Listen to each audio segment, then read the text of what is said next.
Come here, Pastor. Come here. Is that your wife? Please bring your wife.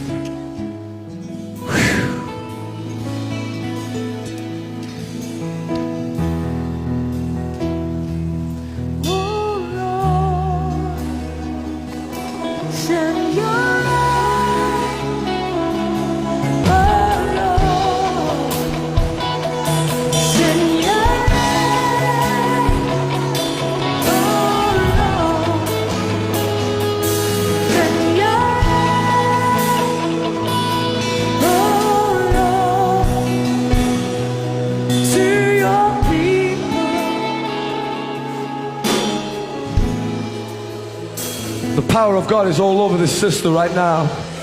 She normally has no feelings, but she can feel our hands on her legs, and she's had no feeling in her legs.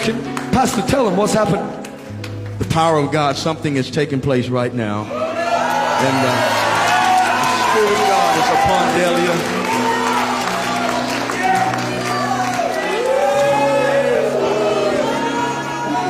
On my legs. I'm feeling your hands on my legs. No. I could feel sensation before, but I couldn't feel actual feeling. This dear sister has nerve damage, and the Lord is restoring the sensation in her legs. Keep worshiping. Come on.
I'm telling you right now, Jesus, we give you all the glory tonight.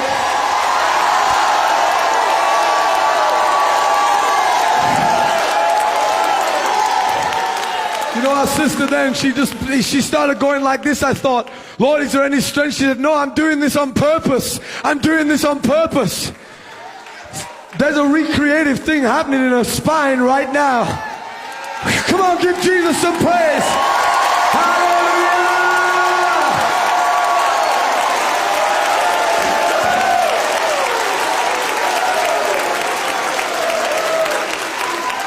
Woo! I'm gonna go right now.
seeing it.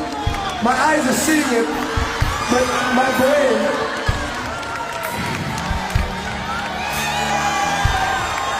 Come on, somebody! Give Jesus!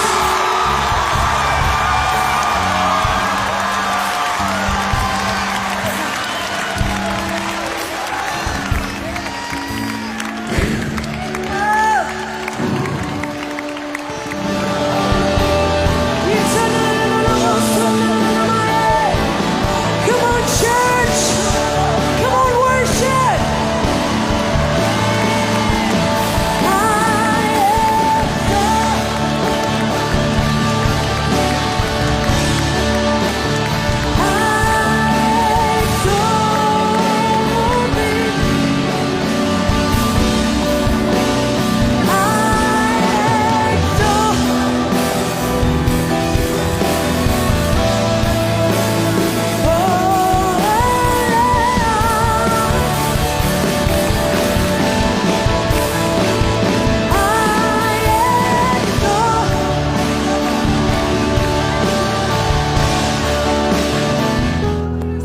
You've seen the video.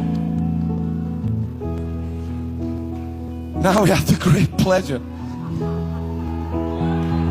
of welcoming Sister Delia Knox and her husband, Levy Knox.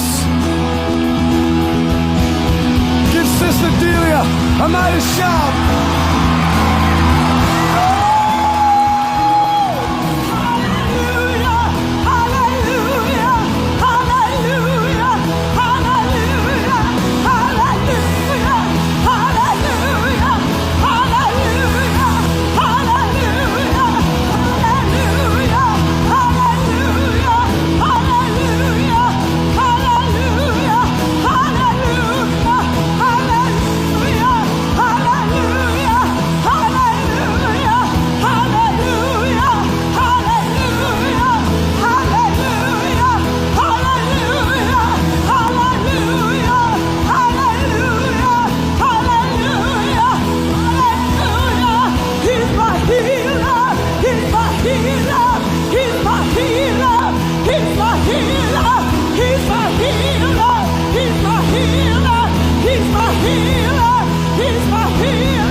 You know, there are literally millions of viewers watching right now. And you know, we say all the time, you know, that you were paralyzed for 22 years. 22. But you know, that's easy for us to flip off the tongue. It's easy for me to proclaim 22 years. But I want you to tell us that there are people in wheelchairs right now that are watching. Could you tell them day to day for 22 years? I can tell you that for the first 10 years, I would rise every day saying, would today be the day? Would today be the day? And I'm getting emails all across the nation and beyond with people that have been hoping, and they've given up hope. And I know what that's like, because for the first 10 years I would rise in the morning and I would say, would today be the day? As I would lift my legs off the bed and put them on the floor and then transfer onto my wheelchair, I would say, let's see if I feel today. And then 10 years, my 10th year anniversary of the loss of the use of my legs, I decided I would not mourn the loss anymore. I decided from here on I will worship, will use that which is productive in my life as a weapon of warfare. I will turn my weapon, my instruments of productivity into weapons of warfare. And I said, I will use my tongue to lift up your name everywhere I go. And I won't even give attention to what's going on. but I will worship you. Then for the next 10 years after that, I'm not going to tell you that every day I ignored it. Sometimes I would say, well, now it's 15. And then when it hit 20, I just knew. I just knew. Almost like, I don't know if it's going to happen anymore. Then August 27th occurred. And the Lord showed me what hope deferred really means. You see, I had put hope on the shelf. I deferred it for another time. Like when you put a payment off and you defer that payment. I deferred hope, which I believe made my body more and more, because I started to think about, well, when we grow old and gray, how is my husband going to be carrying me? I started thinking about, I'm going to end up in a home somewhere, a nursing home somewhere, because I would never want to burden anyone, and I never had the privilege of birthing kids naturally, obviously. And so I thought, I started to think like this. Well, it's just not going to happen. Something happened to me on August 27th when I came into that revival.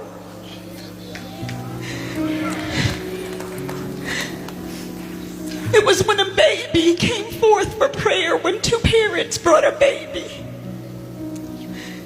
You see, before that I wanted to leave because I would stay away from scenes like that, and I just wanted to roll out of there because I just didn't want to be disappointed anymore. I'm trying to be as real as I can. Go ahead, Julia. Go ahead. The power of God, I'm telling you right now. I'm not going to tell you that. I'm not going to tell you that every day I believed. I'm not going to tell you that. There were times that I put hope and deferred it for another time. August 27th, I came in there and I wanted to leave. But when parents came with their baby for prayer, I began to look at that baby in her arms. The baby had a kidney disease. He had a kidney disease or something. And immediately, compassion came in my heart for that baby. And that day I was living, if you look even on my Facebook or Twitter account, you will see it.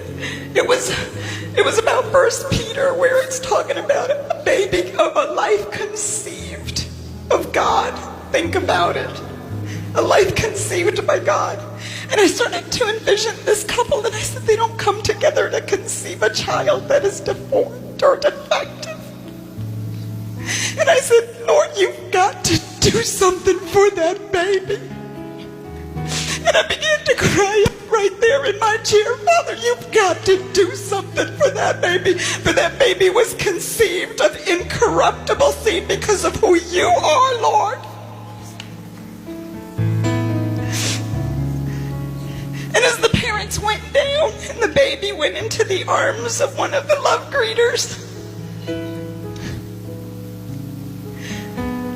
the baby didn't cry or anything, and I just said, look, he's safe in the arms. He's safe in the arms.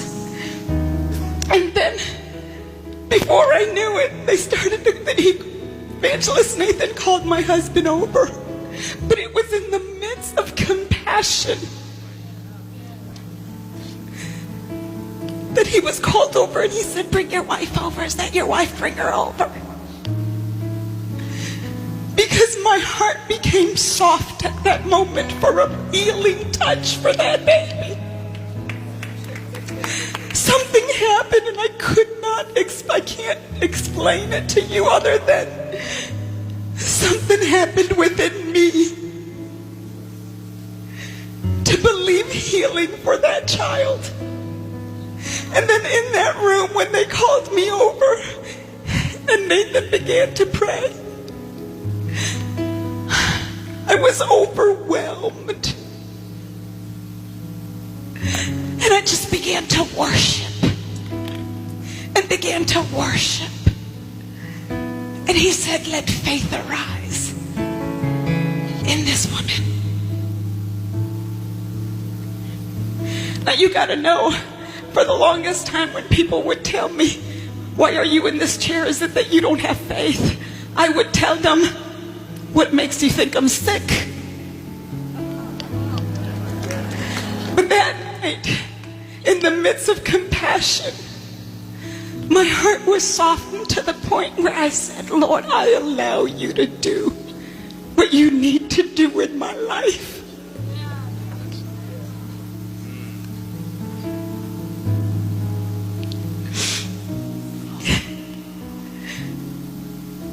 You are my hope. And in my mind, I just said, just don't disappoint me.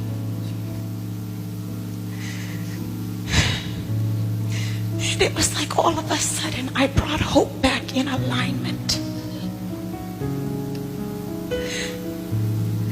I can't explain it to you other than I just felt the hands on my legs.